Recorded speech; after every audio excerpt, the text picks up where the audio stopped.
ಎಲ್ರಿಗೂ ನಮಸ್ತೆ. ನಾನು ರಂಗಸ್ವಾಮಿ, ಪದವಿ ಓದುತ್ತಿರುವಂತಹ ವಿದ್ಯಾರ್ಥಿ.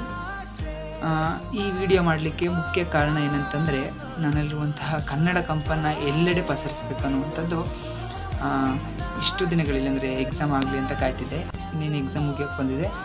ಆದರೂ ಸಹ ಏನೋ ಹೊಸ ಪ್ರಯತ್ನ ಮಾಡಬೇಕು ಅನ್ನುವಂತಹ ನಿಟ್ಟು ನನ್ನಲ್ಲಿ ಯಾವಾಗಲೂ ಕಂಗೊಳಿಸ್ತಿತ್ತು. ಬಟ್ ಅದಕ್ಕೆ ಇವತ್ತಿಂದ ಶುರು ಮಾಡೋಣ ಅಂದ್ಕೊಂಡು ಈ ವಿಡಿಯೋ ಮಾಡ್ತಿದ್ದೀನಿ.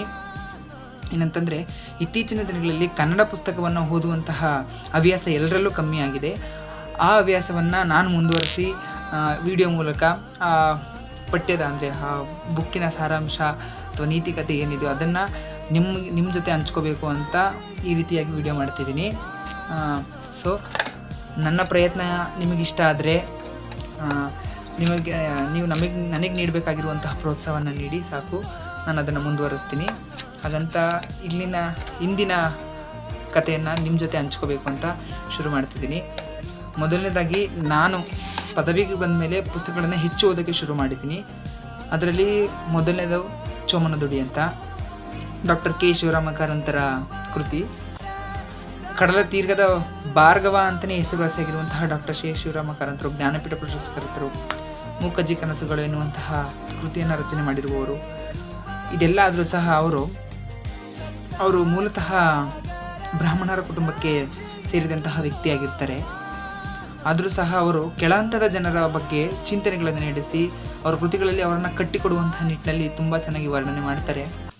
ಈ ಚೋಮನ ದುಡಿ ಕೃತಿಯ ಒಂದು ವಿಶೇಷ ಸಾಲಿದೆ: ಹಿಡಿದ ದುಡಿ, ಎತ್ತಿದ ಕೈ, ತುಂಬಿದಂತಹ ಆವೇಶ, ಎಲ್ಲವೂ ಹಾಗೆ ಇದೆ, ಆದರೆ ಚೋಮನಿಲ್ಲ ಅನ್ನುವಂಥದ್ದು. ಈ ಶೀರ್ಷಿಕೆ ಅಂದರೆ ಈ ಕೃತಿಯ ಶೀರ್ಷಿಕೆ ಚೋಮನ ದುಡಿ ಮತ್ತು ಈ ಸಾಲುಗಳು ತುಂಬ ಚೆನ್ನಾಗಿ ಆತನ ಬಗ್ಗೆ ವರ್ಣನೆ ನೀಡ್ತವೆ ನಮಗೆ ಯಾವಾಗಲೂ. ಅದನ್ನು ನಾವು ಕೆಲವೊಂದು ಕೃತಿಗಳನ್ನು ಈ ಲೈನ್ ನೋಡಿದಾಗ ಗೊತ್ತಾಗುತ್ತೆ ಯಾವ ರೀತಿ ಇರುತ್ತೆ ಅಂತ.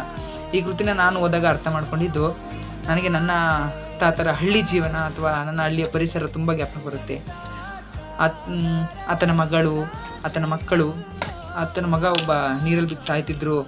ಅಲ್ಲೇ ಪಕ್ಕದಲ್ಲಿದ್ದುವಂತಹ ಅಂದರೆ ಕುಟುಂಬದಲ್ಲಿ ಊರಿನ ಜನ ಯಾರಿರ್ತಾರೆ, ಊರಿನ ಜನರು ಕಾಪಾಡಲಿಲ್ಲ. ಆತ ಹಂಗೆ ತೀರ್ಕೊಂಡು ಹೋಗ್ತಾನೆ. ನಂತರ ದೊಡ್ಡ ಮಗ ಕ್ರಿಶ್ಚಿಯನ್ ಹುಡುಗಿಯನ್ನು ಮದುವೆ ಆದದ್ದು. ಅದಲ್ಲದೆ ಚಿಕ್ಕ ಮಗನೂ ಸಹ ಅಪ್ಪನ ಮಾತನ್ನು ಕೇಳದೆ ಸ್ವಲ್ಪ ಹಿಂಜರಿದಿದ್ದು. ಮಗಳು ಸಹ ಇನ್ನೊಂದು ಕೆಲಸವನ್ನು ಮಾಡ್ತಿದ್ದಂತು. ಇದೆಲ್ಲ ಇಷ್ಟ ಆದರೂ ಚೋಮ ಮಾತ್ರ ಆದರೆ ಹಿಡಿದಂಥ ದುಡಿ ಇರುತ್ತಲ್ಲ, ಅದನ್ನೆಲ್ಲೂ ಬಿಡ್ತಿರಲಿಲ್ಲ. ಸಾಲಿನಲ್ಲಿ ನನಗೂ ಇಷ್ಟ ಆಗಿದ್ದು ಈ ಚೋಮನ ದುಡಿ ಅನ್ನುವಂಥದ್ದು. ನೀವು ಚೋಮನ ದುಡಿ ಕೃತಿ ಅನ್ನುವಂಥ ಕೃತಿಯನ್ನು ಓದಿ ಅರ್ಥ ಮಾಡ್ಕೊಳ್ಳಿ. ಅದ್ರ ಜೊತೆ ಇನ್ನೂ ಕನ್ನಡದ ಅನೇಕ ಸಾಹಿತಿಗಳು ಬರೆದಿರುವಂತಹ ಕೃತಿಗಳಿದೆ, ಅವನ್ನು ಸಹ ಓದಿ. ನನ್ನ ವಿಡಿಯೋ ಇಷ್ಟ ಆದರೆ ನಿಮ್ಮ ಮೆಚ್ಚುಗೆಯನ್ನು ತಿಳಿಸಿ, ಕಮೆಂಟ್ ಮೂಲಕ ಅಥವಾ ಲೈಕ್ ಮೂಲಕ, ಶೇರ್ ಮೂಲಕ. ಇದರಿಂದ ನನಗೂ ಒಂದು ಉತ್ಸಾಹ ಸಿಗುತ್ತೆ, ಇನ್ನೂ ಹೆಚ್ಚಿನ ಕೃತಿಗಳನ್ನು ತೋರಿಸ್ಬೋದು ಅಂತ. ನನ್ನ ಈ ಚೋಮನ ದುಡಿ ಕೃತಿಯನ್ನು ಫೋಟೋವನ್ನು ಇದ್ರ ಜೊತೆ ಟ್ಯಾಗ್ ಮಾಡಿರ್ತೀನಿ. ಏನಾದರೂ ಡೌಟ್ ಇದ್ದಲ್ಲಿ ಏನಾದರೂ ಇದರಲ್ಲಿ ನನಗೆ ಕಮೆಂಟ್ ಮೂಲಕ ತಿಳಿಸಿ, ನಾನು ನಿಮಗೆ ವ್ಯಕ್ತಪಡಿಸ್ತೀನಿ ಏನಾದರೂ ಸಮಸ್ಯೆ ಇದ್ದರೆ. ಮತ್ತು ಮುಂದಿನ ವಿಡಿಯೋಗಾಗಿ ನನ್ನ ಪೇಜನ್ನು ಫಾಲೋ ಮಾಡ್ಕೊಳ್ಳಿ. ಅಲ್ಲಿವರೆಗೂ ಧನ್ಯವಾದಗಳು.